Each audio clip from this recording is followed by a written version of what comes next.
حضور کی خدمت میں عرض کی کہ ایک شخص راہ خدا میں لڑتا ہے، اپنی جان جیسی متاع عزیز وارنے کے لیے وہ راہ خدا میں جہاد کرتا ہے۔ اس کا مقصد یہ ہے کہ مجھے اجر ملے، اور ساتھ ساتھ یہ مقصد بھی ہے کہ میری شہرت بھی ہو۔ تو حضور سے سوال کیا کہ کیا اس کو اجر ملے گا، اس کا یہ عمل ٹھیک ہے، اس پر اس کو ثواب نصیب ہوگا؟ تو آقا کریم نے ارشاد فرمایا لا شیء لہ، اس کے لیے کچھ بھی نہیں ہے۔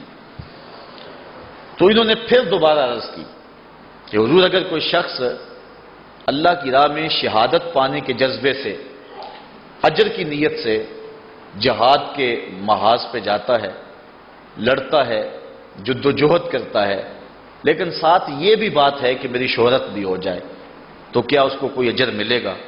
آقا کریم نے فرمایا لا شیء لہ، اس کے لیے کچھ بھی نہیں ہے۔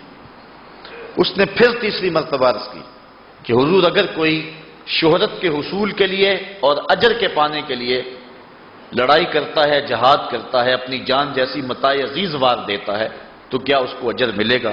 تو آقا کریم نے پھر تیسری مرتبہ فرمایا لا شیء لہ، اس کو کچھ نہیں ملے گا۔ اور پھر حضور نے مزید وضاحت کرتے ہوئے ارشاد فرمایا ان اللہ لا يقبل من العمل الا ما كان له خالصا وابتغي وجهه، اللہ تعالیٰ وہی عمل قبول کرتا ہے جو محض اسی لیے ہو اور اس کی رضا جس عمل سے چاہی گئی ہو، جس میں اور شرکت ہو جائے اللہ اس عمل کو قبول نہیں کرتا۔ حضرت عبداللہ بن مبارک رضی اللہ تعالیٰ عنہ فرماتے ہیں کہ نیت کے حسن کی وجہ سے چھوٹا عمل بھی اللہ کے نزدیک بڑا ہوتا ہے، اور نیت کی خرابی کی وجہ سے بڑا عمل بھی اللہ کی نظر میں کوئی حیثیت نہیں رکھتا ہے۔ جس طرح کہ حدیث میں آتا ہے کہ قیامت کے دن ایک قاری، ایک شہید اور ایک سخی پیش ہوں گے اور اپنے اپنے اعمال پیش کریں گے۔ سخی کو پوچھا جائے گا تجھے مال دیا، تو نے اس کا مصرف کیا کیا؟ تو وہ کہے گا مالک میں تیرے راستے میں لٹا دیا۔ اللہ تعالیٰ فرمائے گا تو نے اس لیے مال خرچ کیا تھا کہ میری نام بری ہو، وہ ہو گئی، اب میرے ہاں تیرا کوئی اجر نہیں ہے۔ اور فرشتوں کو کہا جائے کہ اس کو پکڑو اور جہنم کی آگ میں ڈال دو۔ اسی طرح ایک عالم دین سے، ایک قاری سے پوچھا جائے گا کہ تو نے اپنی زندگی اور اپنی صلاحیتوں کو کیسے صرف کیا؟ تو وہ کہے گا مالک میں تو ساری زندگی تیرے دین کی نوکری کرتا رہا، میں تو قرآن پڑھتا اور پڑھاتا رہا۔ ارشاد ہوگا تو نے اس لیے کیا تھا کہ لوگوں کے چہرے تیری جانب پھریں اور لوگ تجھ سے محبت کریں، تو نے اس غرض کے لیے سب کچھ کیا تھا، سو ہو گیا جو تو نے چاہا تھا، اب میرے ہاں تیرا کوئی اجر نہیں ہے۔ پھر شہید سے اللہ تعالیٰ پوچھے گا کہ تو نے میرے لیے اس دنیا پہ جا کر کے کیا کیا؟ تو وہ عرض کرے گا مالک جان جیسی متاع عزیز تیرے راستے میں قربان کر دی۔ تو اللہ تعالیٰ ارشاد فرمائے گا کہ تو نے اس لیے جان قربان کی کہ میرے نام کی شہرت ہو، تو وہ دنیا پر تیرے نام کے ڈنکے بجے اور تیری شہادت کی شہرت ہو گئی، لیکن جس مقصد کے لیے تو نے یہ قربانی دی تھی وہ مقصد پورا ہو گیا، اب میرے ہاں یہاں تیرا کوئی اجر نہیں ہے، اور اس کو بھی پکڑ کے جہنم کی آگ میں پھینک دیا جائے گا۔ اب دیکھیے کتنے بڑے عمل ہیں یہ تینوں اعمال، کتنے بڑے ہیں، لیکن نیت کی خرابی کی وجہ سے اجر و ثواب ضائع ہو گیا۔ اور بعض عمل بہت چھوٹے ہوتے ہیں حجم اور مقدار میں، لیکن نیت کے حسن اور نیت کے جمال کی وجہ سے اللہ تعالیٰ جل شانہ کے نزدیک وہ بہت ہی زیادہ بڑے ہوتے ہیں۔ بعض کا صرف نیت ہوتی ہے، عمل بھی نہیں ہوتا ہے، محض نیت ہوتی ہے، اللہ تعالیٰ اس نیت پر ثواب مرتب کر دیتا ہے۔ کل قیامت کے دن ایک شخص نامہ اعمال کھولے گا، حج لکھا ہوگا، عرض کرے گا مالک میں نے تو حج کیا ہی نہیں، میرے نامہ اعمال کے اندر حج کیسا؟ ارشاد ہوگا ہم جانتے ہیں تو نے حج نہیں کیا، جب حاجیوں کے قافلے جاتے تھے تیرا دل تو تڑپتا تھا نا، ہم نے تیری اس تڑپ کو دیکھ کے تیرے نامہ اعمال میں حج لکھ دیا۔ جب حضور غزوہ تبوک کو گئے ہیں تو فرمایا کہ ہم نے کوئی وادی قطع نہیں کی ہے مگر فلاں فلاں آدمی اجر میں ہمارے ساتھ شریک رہا ہے۔ صحابہ نے عرض کی حضور وہ آیا ہی نہیں، اس نے مدینے کو چھوڑا ہی نہیں، اور وہ اجر میں برابر کا شریک کیسے ہے؟ فرمایا اس کو کسی غرض، کسی ضرورت نے روک لیا ہے، ورنہ وہ ہمارے ساتھ آنا چاہتا تھا، اس نیت پر اس کو ثواب نصیب ہوگا۔ آپ جانتے ہیں، سارے اہل علم تشریف فرما ہو، غزوہ بدر کے اندر مسلمانوں کی تعداد کتنی تھی بلا؟ 313، لیکن تاریخ اٹھائے جو لوگ لڑے ہیں، جنہوں نے جہاد کیا ہے، دشمنوں کے مقابلے میں ڈٹے ہیں، وہ 313 نہیں تھے، وہ 305 لوگ تھے۔ 8 لوگ ایسے ہیں کہ جو محاذ پہ لڑے نہیں ہیں، ان میں حضرت عثمان غنی رضی اللہ تعالی عنہ کا نام بھی ہے، حضرت ابو لبابہ بھی ہیں، دیگر صحابہ بھی ہیں۔ حضور نے فرمایا تمہاری زوجہ بیمار ہے، تم ان کی تیمارداری کرو۔ حضرت ابو لبابہ کو بھی راستے سے حضور نے موڑ دیا کہ تم جا کے مدینے کے اندر یہ ذمہ داری سنبھالو۔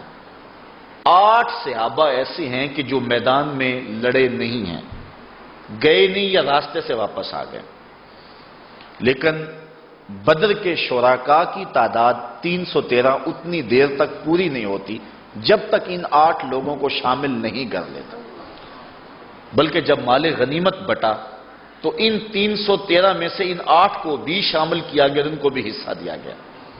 گئے نہیں، لڑائی نہیں کی، لیکن 313 کا عدد نہیں پورا ہوتا جب تک ان کو شامل نہ کرے، تو گھر سے چل پڑے تھے، نیت کر لی تھی، گو پہنچے نہیں لیکن اجر میں برابر کے شریک ہیں۔ نیت المومن خیر من عملہ، امام غزالی یہ روایت لائے ہیں کہ مومن کی نیت اس کے عمل سے بہتر ہے۔ جب وہ نیت کرتا ہے نامہ اعمال کے اندر نیکی لکھ دی جاتی۔ ابن عساکر نے اپنی تاریخ کے اندر ایک طویل روایت لکھی ہے، اللہ بھلا کرے شخص کا کہ اس نے کہاں کہاں سے رس نچوڑا اور کہاں کہاں سے روایات کو جمع کیا۔ ابن عساکر کو ابن عساکر اسی لیے کہتے ہیں کہ وہ لشکروں کے ساتھ رہتا تھا، جب بھی کوئی لشکر سجتا آراستہ ہوتا تو ابن عساکر بھی چلا جاتا اور اس لشکر کے ساتھ شمولیت اختیار کر لیتا۔ لوگ تلواریں تیز کر رہے ہوتے، یہ ایک ایک بندے سے ملتا، تو نے حضور کا کوئی فرمان تو نہیں سنا؟ اگر سنا ہے تو مجھے سنا دو۔ اس طرح اس نے احادیث کو، روایات کو، تاریخ کو جمع کیا۔ ابن عساکر کا میرے پاس خلاصہ موجود ہے جو 40 جلدوں کے اوپر موجود ہے۔ اس نے جو کتاب لکھی اس کا خلاصہ 40 جلدوں پر ہے، جو اصل کتاب ہے وہ 120 جلدوں پر ہے۔ اتنی بڑی اس نے کتاب لکھی، اس کے اندر یہ روایت ہے کہ حضرت موسیٰ علیہ السلام پر جب الواح تورات کا نزول ہوا تو انہوں نے الواح تورات میں قیامت کے قریب آنے والی ایک امت کا تذکرہ پڑھا، تو اللہ کی بارگاہ میں انہوں نے 9 سوال کیے۔ ان میں سے ایک سوال یہ تھا، اللہم انی اجد فی الالواح امتا اذا ہم احدہم بحسنۃ فلم یعملھا کتبت لہ حسنۃ واحدہ وان عملھا کتبت لہ 10 حسنات فاجعلھا امتی قال تلک امت احمد۔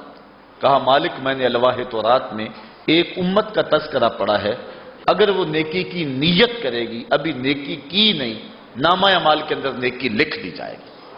وَإِنْ عَمِلَهَا كُتِبَتْ لَهُ 10 حسنات، اور اگر وہ نیکی کر لے گی، کی اس نے ایک ہے، نامہ اعمال میں 10 لکھی جائیں گی۔ وہ امت میری امت کر دے، قَالَ تِلْكَ أُمَّةُ احمد، کہا یہ تو میرے پیارے احمد کی امت ہے۔ یہ اعزاز دیا جائے گا، ابھی نیکی کی نہیں ہے، جی میں آیا کہ یہ نیک کام کروں گا، نامہ اعمال کے اندر نیکی لکھ دی جائے گی۔ اور آگے لطف دیکھیے، اور اگر نیکی کر لی ہے، کی ایک ہے، نامہ اعمال میں 10 لکھی جائیں گے۔ یہ اس امت کو شرف دیا جائے گا۔ حضرت رابعہ بصریہ، آپ کے ہاں کچھ مہمان آ گئے، خادمہ نے کہا کہ مہمان آ گئے ہیں اور باورچی خانے میں صرف ایک روٹی پڑی ہوئی ہے، تو مہمانوں کی ضیافت ایک روٹی سے نہیں ہو سکتی۔ فرمایا جاؤ اس روٹی کو بھی اللہ کی راہ میں باہر خیرات کراؤ۔ خادمہ نے جا کے وہ روٹی اللہ کی راہ میں خیرات کر دی۔ 2 لمحے نہیں گزرنے پائے تھے کہ دروازے پہ دستک ہوئی۔ پوچھا من علی الباب، دروازے پر کون؟ کہا فلاں آقا کا بھیجا ہوا غلام ہوں، میرے آقا نے آپ کے لیے کھانا بھیجا۔ خادمہ کھانا وصول کیا، حضرت رابعہ نے کپڑا اٹھایا، گنا تو 5 روٹیاں تھیں، کہا کھانا واپس کر دو، اس کے آقا نے کسی اور گھر بھیجا ہوگا، غلطی سے ہمارے گھر آ گیا۔ تھوڑی دیر گزری، پھر دروازے پہ دستک ہوئی، پوچھا کون؟ کہا فلاں آقا کا بھیجا ہوا غلام، میرے آقا نے آپ کے لیے کھانا بھیجا۔ خادمہ کھانا وصول کرتی ہے، حضرت رابعہ کپڑا اٹھایا، گنا تو 7 روٹیاں، کہا اس کے آقا نے بھی کسی اور گھر بھیجا ہوگا، غلطی سے ہمارے گھر آ گیا، اس کو بھی کھانا واپس کر دو۔ کھانا واپس کر دیا گیا۔ 2 لمحے نہیں گزرے تھے، پھر دروازے پہ دستک ہوئی، من دق الباب، دروازہ کس نے کھٹکھٹایا؟ کہا فلاں آقا کا بھیجا ہوا غلام ہوں، میرے آقا نے آپ کے لیے کھانا بھیجا۔ خادمہ کھانا وصول کرتی ہے۔ حضرت رابعہ کپڑا اٹھایا، گنا تو 10 روٹیاں، کہا یہ کھانا ہمارا ہے، مہمانوں کو بھیج دو۔ کہا پہلے 2 بھی تو آپ کا ہی نام لیتے تھے۔ کہا میرے رب کا وعدہ ہے جو 1 دے میں 10 دیتا ہوں، پہلے 5 تھی پھر 7 تھی، میں نے کہا مالک 10 پوری کرے گا تو تیری بندی وصول کرے گا۔